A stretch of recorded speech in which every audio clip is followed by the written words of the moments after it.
On the news, Nigeria promises security collaboration with Republic of Chad. Senate makes case for Lagos to help rebuild destroyed infrastructure aftermath of NSAS protests. And United Kingdom Parliament debates security and human rights abuses in Nigeria.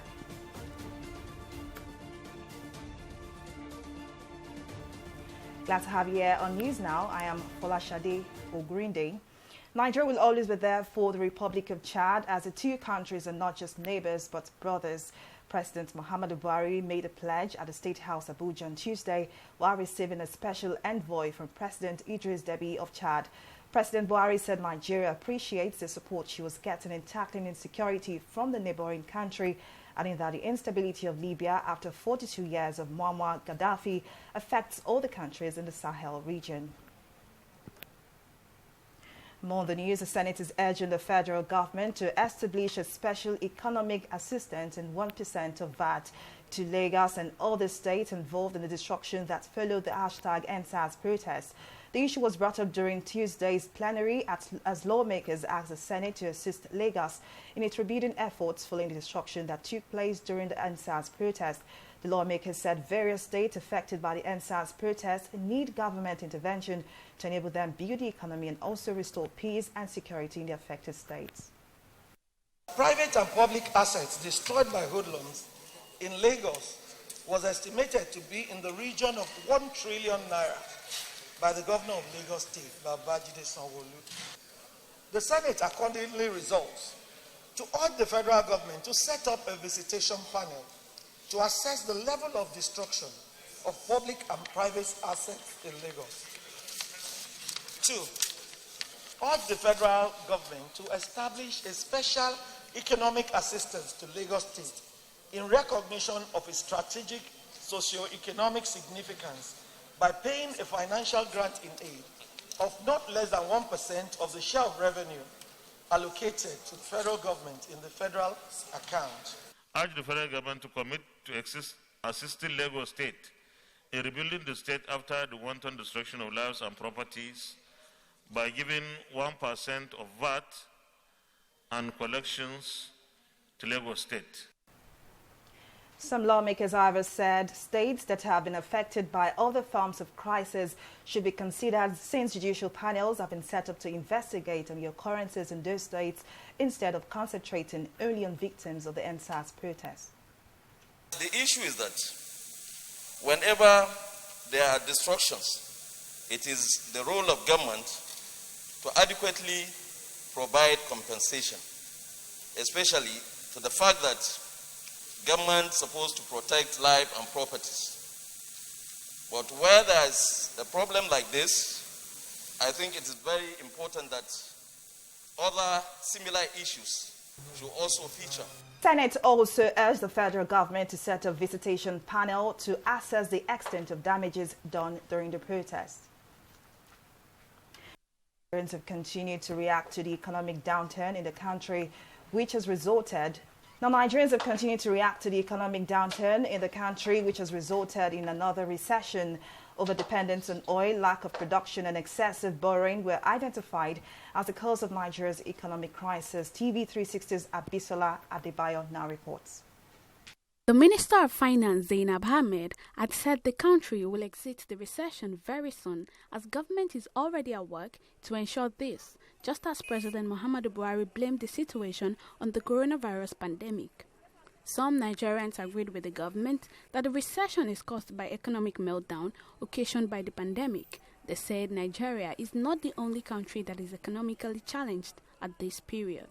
While the economy has entered into recession in this third quarter, the trend of the growth suggests that this will be a short-lived recession, and indeed, by the fourth or at worst the first quarter of 2021, that the country will exit recession. A lot of economies around the world experienced recession a couple of years back, but it was a long time coming since the pandemic started, and we were lucky to even scale through 5, 6, 7 months But some Nigerians believe despite the pandemic, the country is also responsible for its economic woes as a result of its wrong economic policies. The major driver of our foreign reserve is crude oil. It contributes more than 80% of foreign reserve. In the history of devaluation, most of the time, when it's either we import more than we are exporting, but more importantly, it is when crude oil prices slumps in the market. A lot of damages has already occurred. If care is not taken, the country will take 40 years before Nigeria will recover what it has been lost. 40 years. I saw it coming, and if we must get out of this, I think we must review our policies as a nation. Policies must be reviewed such that the business environment, will be made attractive. Whether Nigeria's recession is self-inflicted or pandemic-inflicted, what is important now is the way out. So what should the country be doing to get out of the woods? If Nigeria can increase productive capacity, which is quite low now in terms of output, manufacturer goods, then Nigeria can come out of recession faster and earlier. They should look inwards, continue to look inwards, continue to look into agriculture, continue to dissuade themselves from further borrowing. Of course, if you continue to borrow, we will continue to enter recession. And I think the government can also maybe take a shift from just oil and agriculture and look elsewhere. There's a lot of wealth in tourism. Nigerians can only hope that the price of oil in the international market will appreciate. Government will boost economic activities and unemployment is addressed to boost production of goods and services. Abisola Adebayo, TV360, Lagos. The Armed Forces of Nigeria has launched its digital service platform for officers, men and families. The Defense Communication app DEFCOM is essentially for ease of communication to enhance operational efficiency across the country. During the launch at the Defense Headquarters in Abuja, the Chief of Defense Staff, General Adeyomi Olonishakin, says the phase 1 of the project comes at a time COVID-19 has negated economic and social activities around the world.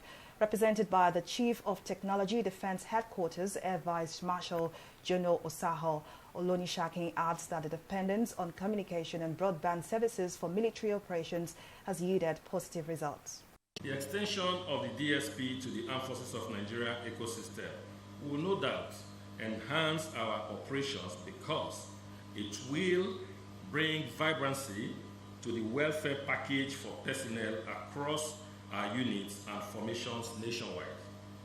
These Armed Forces of Nigeria KNL laudable project, when fully implemented, will also remove the huge amount of funds being expended by the Armed Forces of Nigeria on telecommunications and broadband services for our operations. This platform has low bandwidth usage, and because it has low bandwidth usage, it will no doubt help them in areas where they have limitations with bandwidth. And in addition to that too, it also help them in terms of keeping security information from going out of where it's supposed to be. We also have the e-Mami market. Now, the e-Mami market is a very noble one. It's an e-commerce platform that will enable members of families of the armed forces and themselves to shop and also trade online. And what that means is an officer can be in operational front anywhere in the world and also be able to shop and cater for his family effectively. The cable news network CNN has released a second report on the alleged shooting at the Lakitu Plaza on October 20. The second report is coming amid threats of sanctions from the federal government. Over CNN's first investigative report, the federal government had on Monday, through the Minister of Information and Culture, Lai Mohammed, written a letter to the management of CNN in the United States to complain about what government believe is unprofessional journalistic work about the protest. The fresh report shows the commander, 81 Division, Brigadier General Ahmed Taiwo, admitting before the judicial panel in Lagos that his men indeed took live ammunition to the toll gate. The fresh report also shows protesters running as soldiers opened fire at the toll gate. In a related development, the UK Parliament has called on the British government to immediately commence investigation into human rights abuses by the Nigerian government and security agencies on citizens. It also demanded the UK government to consider imposing sanctions on officials who are found culpable. These sanctions ranged from visa bans to assets freezing, as contained in an e-petition upon which Parliament's Monday debate was based.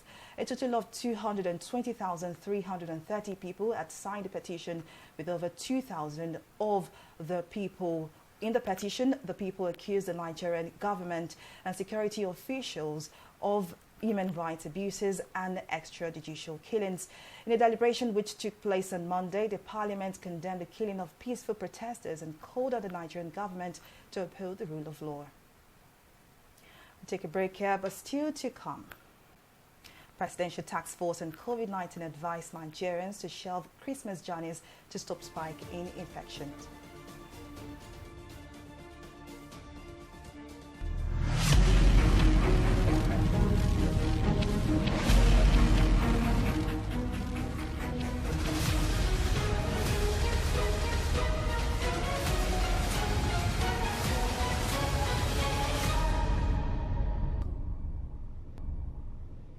In the last 3 years, we have built a multi-purpose center, which is the envy of all in our constituency. And I can tell you that the people who are living there are already enjoying it. Guy, do you think what this man just said is true? See, I seriously doubt. I'm sure it's one of those their silly lies. And wait, do you know there's a way to find out if these things he's saying is true or not? This is the Construct app. It gives people like us a sure way to track implementation of constituency projects. It gives valid and verified information on location of projects, amounts allocated, amount funded, the level of job done, and even the profiles of concerned legislators. You and I can post directly on this app. Are you serious? This is the Go-To app if you want to know how our Commonwealth is being expanded by the government. Wow. Let's even see if what this man said is true. Show me. The Construct app is developed by Other People Nigeria with support from USAID and is available on both Google Play Store and Apple Store. And it's true. Of course, I told you.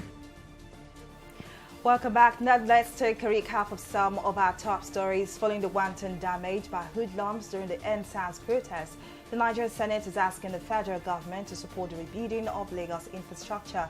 The Senate is urging the federal government to establish a special economic assistance at 1% of value-added tax VAT to Lagos State and other states affected by the crisis. We also told you that the United Kingdom Parliament is calling on the British government to immediately commence investigation into human rights abuses by the Nigerian government and security agencies and citizens. The Parliament is also calling for sanctions on officials found culpable in abusing the rights of citizens. This is equal to over 220,000 petitions received by the UK Parliament aftermath of the NSAS protests.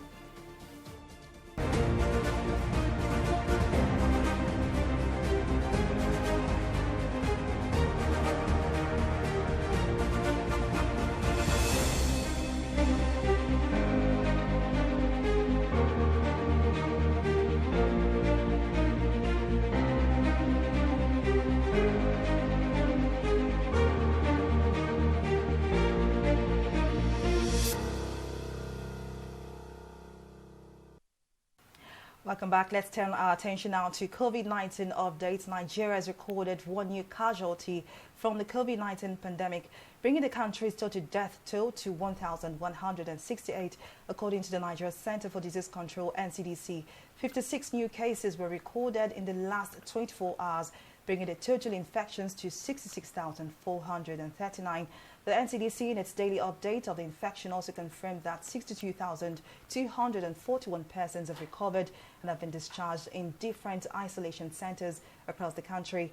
The 56 new cases are reported from 10 states, Kaduna topping with 18 cases, FCT and Lagos with 17 and 6 cases respectively. Now, amid fears of a possible second wave of COVID-19 in the country, after 4 consecutive weeks of spike in cases, the Presidential Task Force, PTF, on COVID-19 has advised Nigerians to suspend their Christmas and New Year travels to limit the risk of contracting the virus. The chairman of the task force, Boss Mustafa, at a press briefing on Monday, said such trips should be put on hold to reduce transmission risks. He said large social gatherings should also be avoided because there is a bigger risk of COVID-19 transmission. Let's take a breather here. Up next is business news and stock market review.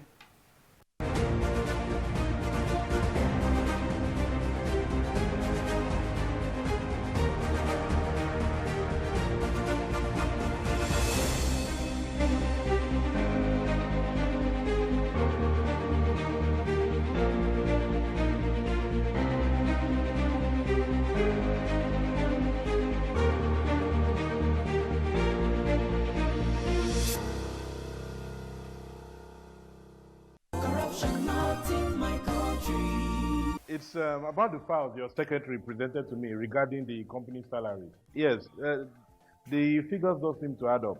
I suspect there's some form of a discrepancy. Precisely, sir. Keep the figure that way. That's fraudulent, sir. That's my money. I'm sorry, sir. I can't do that, sir. See how padded your teeth are. Are you telling me you cannot pad up figures? Sir, padding is against best auditing practices, and it's a form of corruption. It's true. I can't ask. You were testing. Thank you, sir. That's it. Bagoli. Yes, sir. You are fired. Fine. Yeah. Fine, sir. Rather than watch corruption grow under my watch. Padding is a form of corruption and not in my country, sir. Corruption not in my country. Stop corruption now.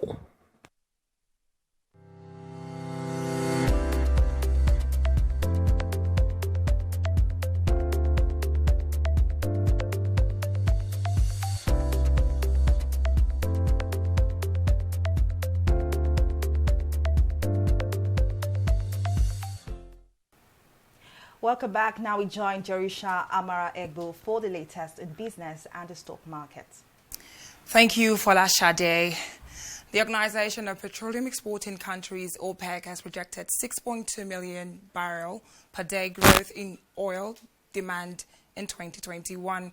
OPEC Secretary General Mohammed Bakindo disclosed this in his address on Monday via video conference at the Crescent Idea Forum.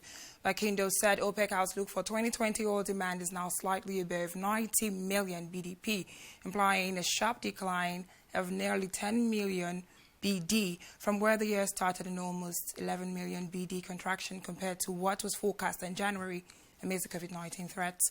And still on business, the Central Bank of Nigeria, CBN, has retained the monetary policy rate at 11.5%. CBN Governor Godwin Emefiele disclosed this after the Monetary Policy Committee's two-day meeting in Abuja on Tuesday. He says it is part of efforts to boost economic growth of the country. MPC also retained the cash reserve ratio and liquidity ratio at 27.5% and 30% respectively. At the last committee meeting in September, the committee reduced the MPR from 12.5% to 11.5%. We'll take a pause now and return with stock market review. Do stay with us.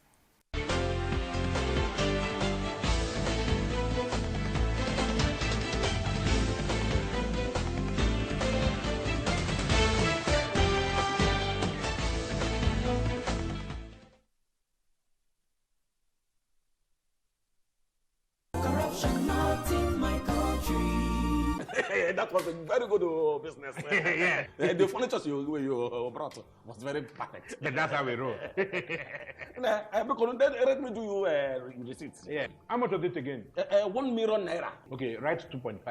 Mbano. The deal was for 1 million naira now. Okay, write 3 million. I'll give you 500. Oh no, I don't do business like that now. Yeah. In that case, give me back my check. Let me go and look for someone that understand business. Take. Your loss. But it is only for incorruptible customers. What are you talking? Now get out. What kind of this? You will just die. No, you will die. That is the door. Now get out from here. Rubbish. Look, my people. Make we only add money for original invoice price. That's not corruption. Say no. Not in my country. Corruption not in my country. The Nigerian equities market recorded about 100 million naira gain at the close of trading activities today. Crucial market indicators appreciated by 0.65%, while market breadth also closed positive to 26 equities, recording gains against 16 losses. The market witnessed slight but gain hunting activities as investors continue to weigh their options given the current economic situation in the country. The banking index today found its way to the top, especially with the news of the CBN retaining lending rates at 11.5%. Now we see top gainers Stanbic IBTC, UBA, First Bank, and Access Bank all saw the value appreciation in their share prices at the close of the day's trading. Now on the flip side, we have Julius Berger as the biggest loser. Its share price depreciated the most, shedding ₦1.70 at the close of trading. We had Fitsin Healthcare followed, shedding 53 kobo, while we have Guinness and Ethanol PLC completing the list of 4 with a combined 96 kobo decline. In our summary, over 365 million shares valued at 4 billion naira were traded in 6,322 deals. Now we go on to our global market, where FTSE is trading positive, recording 1.28% increase. It's equally a good trading day for Dow Jones and Nikkei, who closed in the greens, respectively. And that's all we have in stock market review. Over to you, Folashade, for the rest of the news. Thank you very much, Jerry Shah, for bringing us up to speed on the latest in business news and stock market review. Now we head to the foreign scene, where former First Minister of Northern Ireland, Lord David Trimble, has nominated Israeli Prime Minister Benjamin Netanyahu and Abu Dhabi Crown Prince Mohammed bin Zayed Al Nahyan for the 2021 Nobel Peace Prize, according to a statement from Netanyahu's office. Lord Trimble won the prize himself in 1998 for his efforts to find a solution to the conflict in Northern Ireland. As a Nobel laureate, his nomination of Netanyahu and Prince bin Zayed will lead to the Norwegian Nobel Committee to discuss the issue. The announcement comes less than a month after a ministerial delegation from the United Arab Emirates landed in Israel for the first time ever official visit from the Gulf state, following the September 15 signing of the U.S. brokered Abraham Accords with the UAE and Bahrain at the White House. In a November 20 letter to the Nobel Committee, Lord Trimble explained that he was nominating Netanyahu and bin Zayed in recognition of their historic achievement in advancing peace in the Middle East. Wait now for entertainment stories.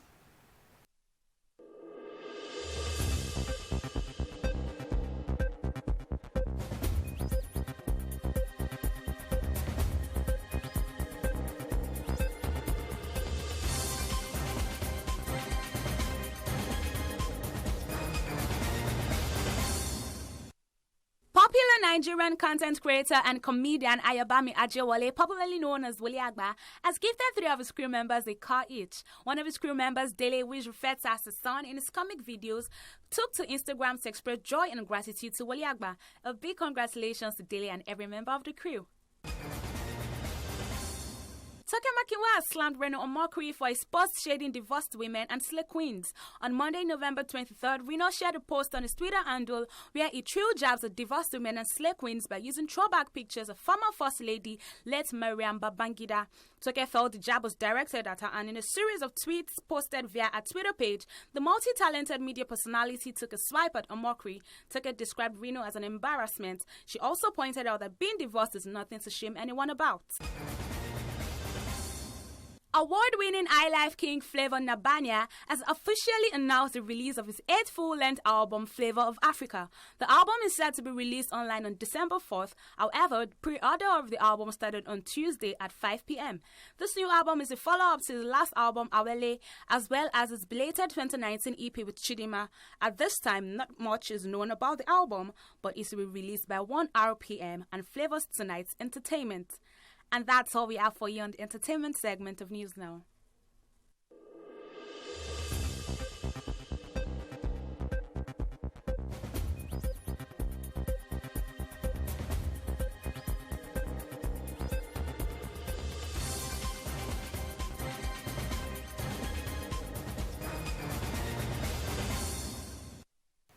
Moving now to the sporting scene, where the Nigeria Football Federation, MNFF, may be getting ready for a showdown with Sports Minister Sunday Dare following his declaration that he would overhaul the Super Eagles and also restructure the administrative architecture of the football body. Dare lamented that the results of the games against Sierra Leone show that role cannot meet Nigeria's aspirations, and in that he will look into the technical advice and also the entire people involved in football administration in the country.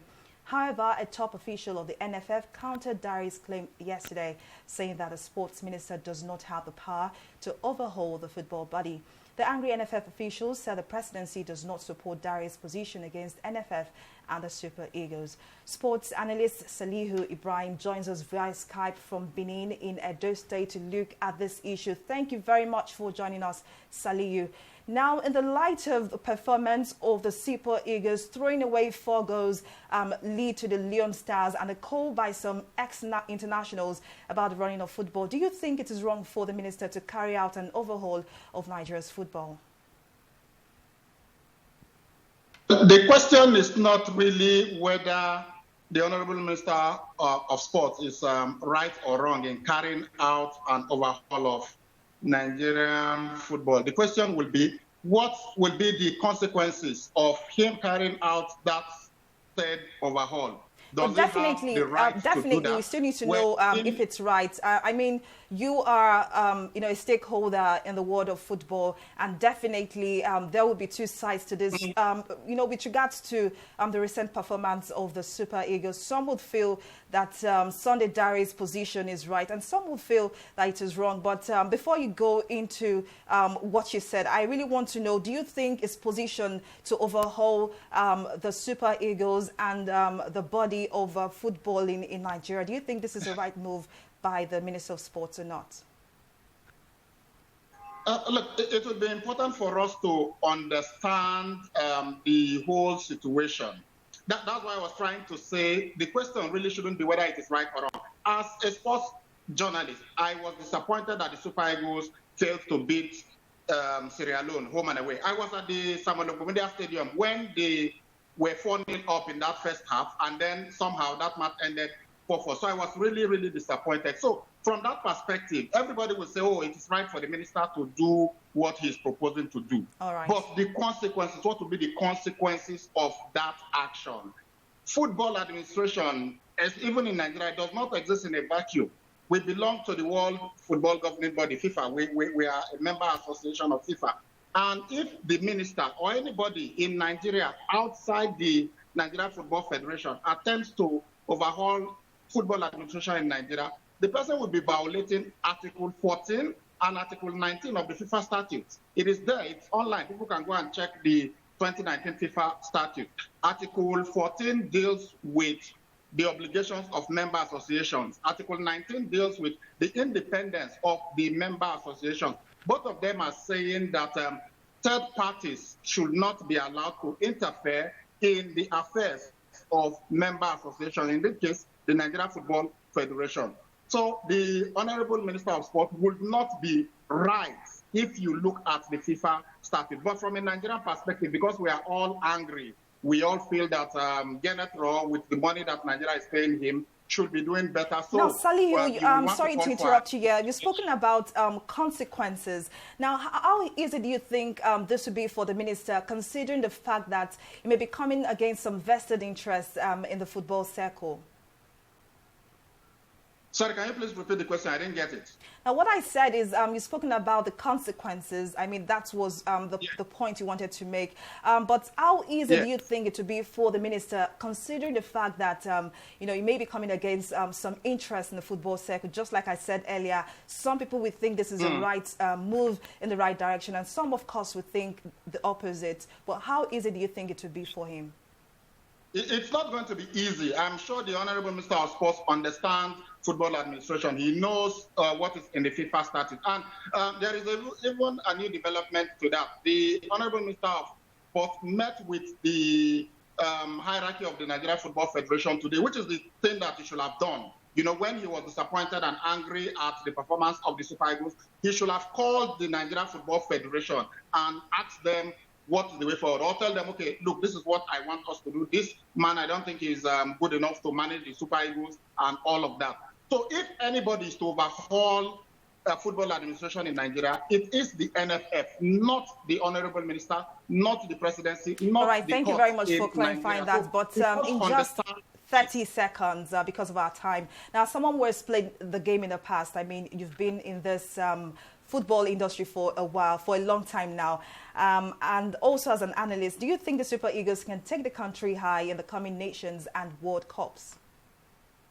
Well, I must point out that I did not play football professionally, just played like every other youth in Nigeria. But look, I am 100% confident that the Super Eagles will qualify for the Africa Cup of Nations, and they will, I'm sure they will bounce back. It was what happened in Benin was a fluke. It's not something that happens every time. I was disappointed that they failed to beat Sierra Leone in Freetown, but we have 2 matches now. We've got to play against Benin Republic thank you very much, away, and then we'll play for sharing Lesotho your at home. thoughts. Thank you for sharing your thoughts on the matter. But that's much we can take at the time. But thank you for your time on News Now. And that's sports analyst Salihu Ibrahim sharing his thoughts on the announcement by Sports Minister Sunday Dare to overhaul the Super Eagles.